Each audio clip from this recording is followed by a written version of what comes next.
হাই মেক্ৰ photography সিৰিজৰ second এপিসোডত সকলোকে স্বাগতম জনাইছো আজি আমি প্ৰেক্টিকেল ডেমনষ্ট্ৰেচন কৰিম আমি ব্যৱহাৰ কৰিম এক্সটেনশন টিউবছ এটা জেনেৰিক আৰু এটা ব্ৰ্যান্ডেড আমি হেতু ব্যৱহাৰ কৰিম নিকনৰ 50mm f1.8 লেন্সৰ লগত তাৰ পাছত আমি ৰিভাৰ্সিং ৰিং ইউজ কৰি লেন্স ৰিভাৰ্স কৰি মেক্ৰ ফটো তুলিম তাৰ কাৰণে ইউজ কৰিম নিকনৰ 28mm f2.8 লেন্স আৰু অৱশেষত আমি ইউজ কৰিম Renox DCR 250 যেটো +8 ডায়োপ্টাৰ হয় এটো দি আমি ফটো তুলিম ফটো তোলাৰ সাবজেক্ট হল আমাৰ এটা গ্ৰীণ শিল্ড বাগ মোৰ পোহনীয়া পোক ইয়াক মই মেক্ৰ ফটো তুলিব যাতে পাইছিলো কেই সপ্তাহমান আগত তাৰ পাখিত ডেমেজ থাকাৰ কাৰণে মই লগত লৈ আহিছো মোৰ জলকীয়া গছত থাকে মই তাক খাবলৈ দিও আৰু বিনিময়ত হিমৰ কাৰণে মডেলিং কৰে কেতিয়াবা কোঅপাৰেটিভ হয় কেতিয়াবা নহয় আশা কৰো আজি কোঅপাৰেটিভ হ'ব মই ক্যামেৰাটো বেসিক্যালি লগাই থৈছো কানেক্ট কৰি থৈছো মোৰ ল্যাপটপৰ লগত সফটওয়্যাৰ ইউজ কৰি আছো হেলিকন ৰিমোট আৰু মই স্ক্ৰিনখন ৰেকৰ্ড কৰিম আৰু শেয়াৰ কৰিম এতিয়া প্ৰথমে আমি কৰিম কি আমি 50mm লেন্সখন উইদাউট এক্সটেনশন টিউব লগাই প্লাই চাম মিনিমাম ফোকাস ডিসটেন্সটো কিমান হয় আৰু ফটো কেনেকুৱা হয় তাৰ পাছত আমি এক্সটেনশন টিউবছ ইউজ কৰিম আৰু ডিফাৰেন্সেস খিনি চাম প্ৰথমে 50mm লেন্স লগাও হক চাও কি হয়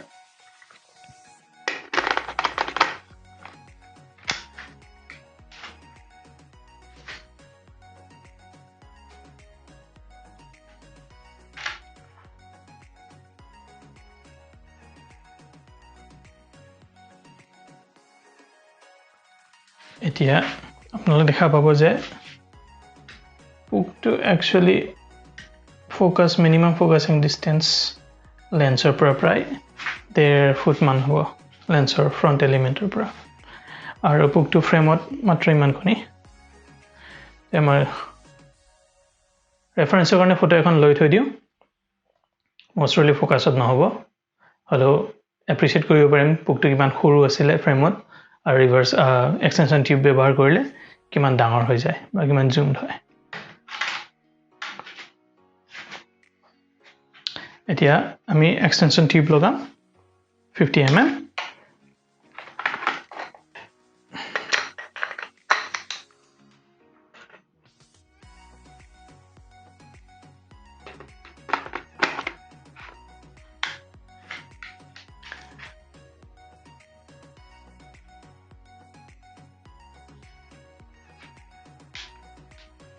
আমি জেনেৰিক এক্সটেনশন টিউবটো লগাইছো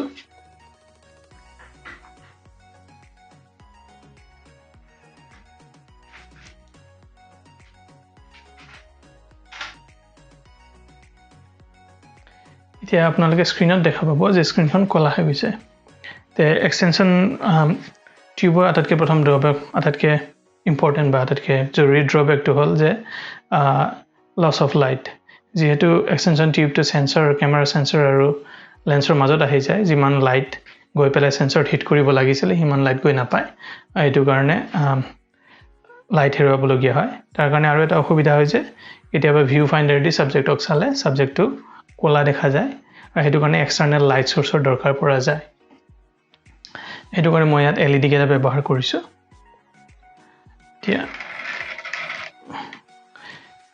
এতিয়া আপোনালোকে গম পাব বা চাব পাৰে যে স্ক্ৰিনত দেখিলে যে যেটো পোক একেবাৰে সৰু হৈ আছিল ফ্ৰেমত এতিয়া প্ৰায় ফ্ৰেমটো ফিল কৰিছে 50mm লেন্সত মই 50mm ৰ এক্সটেনশন টিউব লগাইছো তে 50-50 এই দুটা ইউজ কৰিলে বেসিক্যালি 1:1 ৰিপ্ৰেজেন্টেশন পোৱা যায় বা লাইফ সাইজ ৰিপ্ৰেজেন্টেশন বুলি কয় মেক্ৰত 1:1 মিনিমাম ৰিকুৱায়াৰমেন্ট হয় anything less than 1:1 is not considered a macro so a 50mm lensot 50mm or extension tube use korle 1:1 life size representation পোৱা যায় তে আমি এটো এটা ফটো এখন লৈ থৈ দিও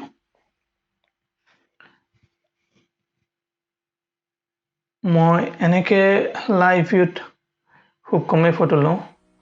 ভিউ ফাইণ্ডাৰ দি চাইহে ফোকাসটো মোৰ ভাল লাগে ইয়াত হয়তো আৰু মেক্ৰত যেহেতু ডেপথ অফ ফিল্ড ইমান শ্যালো অলপ ইফাল হ'ব পাৰে ফোকাসটো মই ৰ ফাইলখিনি তলত দি দিম লিংকৰ সৈতে ডাউনলোড কৰি চাব পাৰে আৰু এডিট কৰি চাব পাৰে কেনেকুৱা লাগে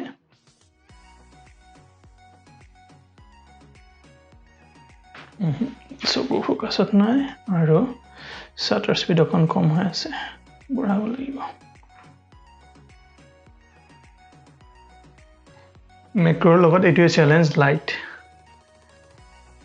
যিমান লাইট দিয়ে সিমানেই কম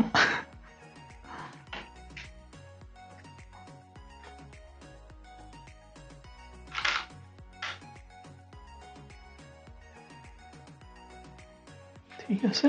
এখন ললো আমাৰ জেনেৰিক এক্সটেনশন টিউব লগাই এতিয়া জেনেৰিক এক্সটেনশন টিউবটোত আৰু এটা ড্ৰবেক হ'ল যে ক্যামেৰাৰ লগত কোনো কানেকশন নাই ইলেক্ট্ৰনিক আৰু হেতু কাৰণে এপাৰচাৰ চেঞ্জ কৰিব নোৱাৰি আৰু মেক্ৰো ফটোগ্ৰাফিত এপাৰচাৰ বহুত দৰকাৰী হয় যেহেতু ডেপথ অফ ফিল্ড বহুত শ্যালো হয় তে ডেপথ অফ ফিল্ড এডজাস্ট কৰিব কাৰণে এপাৰচাৰ এডজাস্ট কৰিব লাগে হেতু কাৰণে জেনেৰিক যদি নলৈ পেলাই অটো এক্সটেনশন টিউব কিনা হয় তেতিয়া হলে এপাৰচাৰটো চেঞ্জ কৰিব পাৰে কিন্তু অটো ফোকাস ফাংচনটো ইউজ কৰি মেক্ৰো ফটো তুলিম বুলি হেতু আশা নকৰিব যেহেতু এটো নোৱাৰিব হেতু একমাত্ৰ এটো কাৰণে কিনা হয় যে এপাৰচাৰটো চেঞ্জ কৰিব পাৰিব ডেপথ অফ ফিল্ড এডজাস্ট কৰিব পাৰিব এতিয়া নেক্সট আমি ব্ৰ্যান্ডেড যেটো মোটাত আছে কেনকৰ কিনিছিলো অটো এক্সটেনশন টিউব বুলি কিন্তু একচুয়ালি অটো নহয় অকল এপাৰচাৰটো হে চেঞ্জ কৰিব পাৰি তাকো ম্যানুয়ালি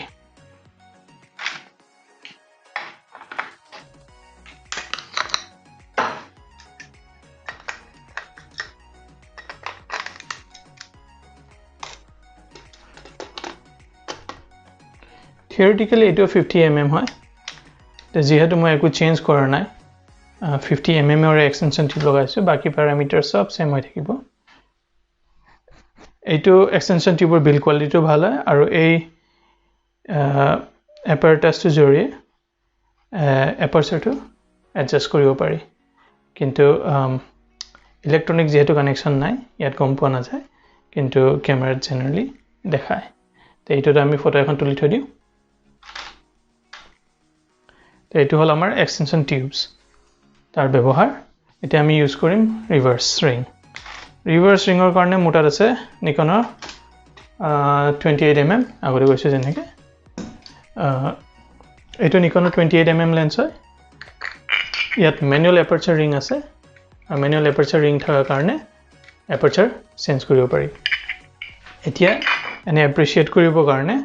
এইটোক without reversing normal mode logai pelai sam tar pasot ami sam reverse kori pelai ki hoy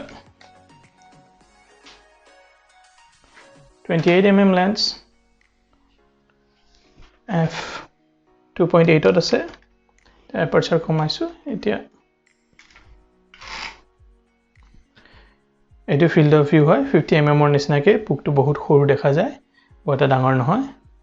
এতিয়া আমি ৰিভাৰ্স কৰি পেলাই চাম ৰিভাৰ্স কৰিলে কি হয় সেম লেন্সটো ঘূৰাই দিলো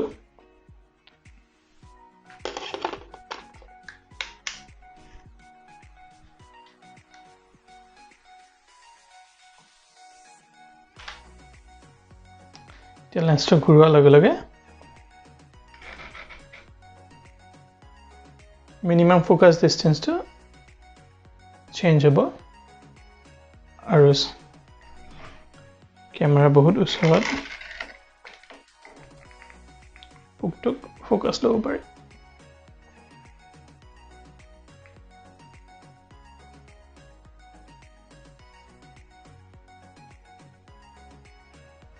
aperture to f22 ase alop change kori besi puhar ahibole dim tia f8 ot ase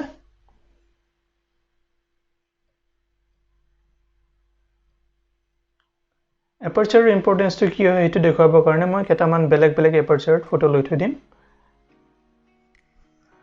he keta moi photo geta raw file download link di dim moi te ekhon photo lo f8 ot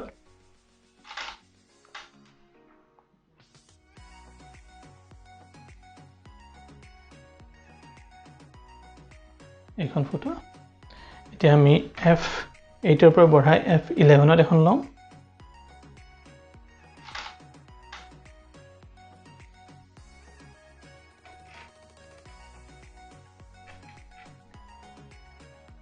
আৰু এখন photo আমি লম f16 to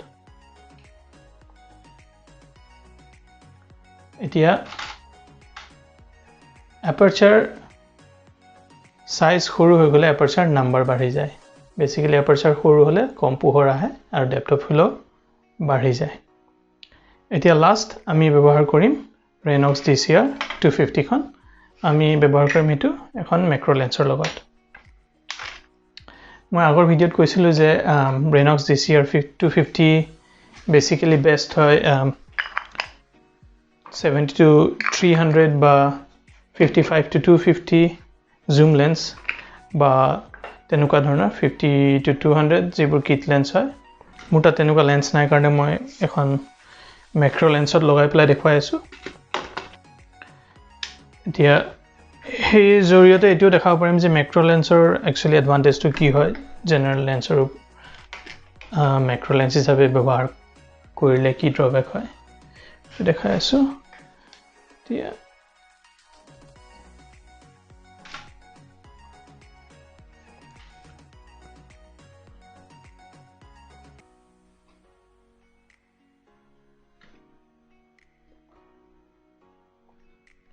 It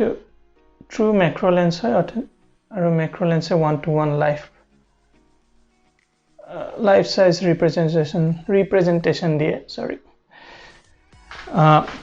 eta 1:1 er karone e pray 15 cm manor working distance diye same zoom pabo karone ami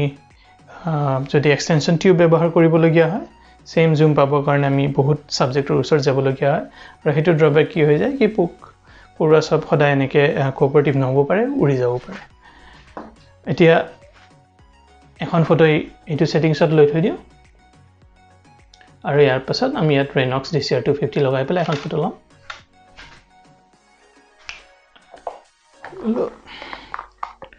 আশা কৰো ফোকাসত আছে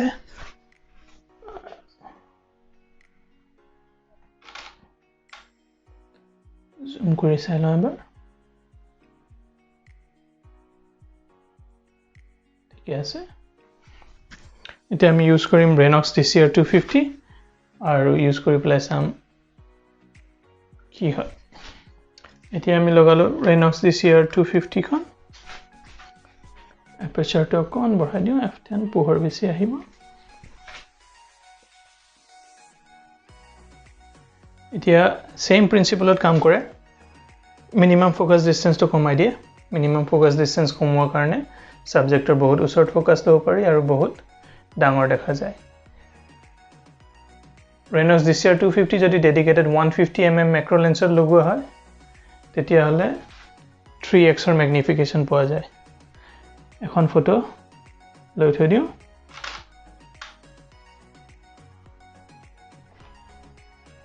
আৰু এখন photo আমি তুলিম f16 ত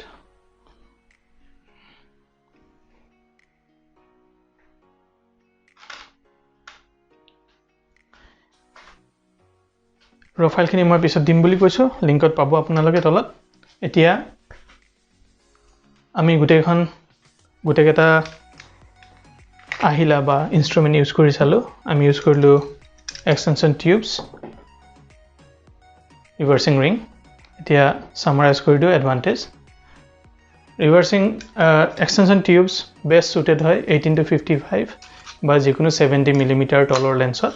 কিট লেন্স যিবোৰ আছে drawback to এটো হয় যে আপোনালোকে লাইট হেৰুৱাব যদি অটো এক্সটেনশন টিউব ইউজ কৰে তেতিয়াহলে aperture চেঞ্জ কৰিব পাৰিব যদি সাধাৰণ জেনেৰিক লয় তেনাহলে aperture চেঞ্জ কৰিব নোৱাৰিব কিন্তু 50 mm যদি 50 mm বা 70 তেনেকুৱা যদি এক্সটেনশন টিউব ইউজ কৰে তেনাহলে 1:1 লাইফ সাইজ ম্যাক্ৰো ফটো তুলিব পাৰিব যদি ওয়াইড অ্যাঙ্গেল লেন্স আছে 50 mm বা তাৰ তলৰ তেতিয়াহলে ৰিভাৰ্সিং ৰিং বেছি ভাল হয় লাইট লস নহয় ইয়াত আৰু যদি ম্যানুয়াল এপাৰচাৰ আছে এপাৰচাৰ চেঞ্জ কৰিব পাৰিব আৰু যদি এপাৰচাৰ নাই তেনহলে এটা ফিক্সড এপাৰচাৰত আগতে মই কোৱা টেকনিকটোত ফটো তুলিব পাৰিব কিন্তু ইয়াৰ জৰিয়তে কম খৰচত বহুত ভাল ম্যাক্ৰো ফটো তুলিব পাৰি আৰু কাৰোবাৰ যদি 70 to 300 আছে বা 55 to 200 250 এনেকুৱা ধৰণৰ লেন্স তেনহলে অকন টকা বেছি খৰচ কৰি যদি Renox DCR 250 লয় বহুতে ধুনীয়া মেক্ৰ ফটো তুলিব পাৰিব তে আজি মই দেখালো কম খৰচত মেক্ৰ কেনেকৈ কৰিব পাৰি প্ৰেক্টিকেল ডেমনষ্ট্ৰেচন আৰু এডভান্টেজ আৰু ড্ৰবেক্স খিনি আজিৰ কাৰণে মই ইমানতে সামৰিছো ভিডিঅটো যদি ভাল লাগে তেনেহলে আপোনালোকে লাইক শেয়াৰ কৰিব আৰু মোৰ চেনেলটো সাবস্ক্ৰাইব কৰিব পজিটিভ ফিডব্যাক কমেন্টত এৰিব কিবা যদি আছে মই চেঞ্জ কৰিবলগীয়া নিশ্চয় জনাব আৰু ভিডিঅটো কোনোবা ফটোগ্ৰাফি অনুৰাগী যদি আছে আপোনালোকৰ বন্ধু তেওঁলোকৰ লগত শেয়াৰ কৰিব থ্যাংক ইউ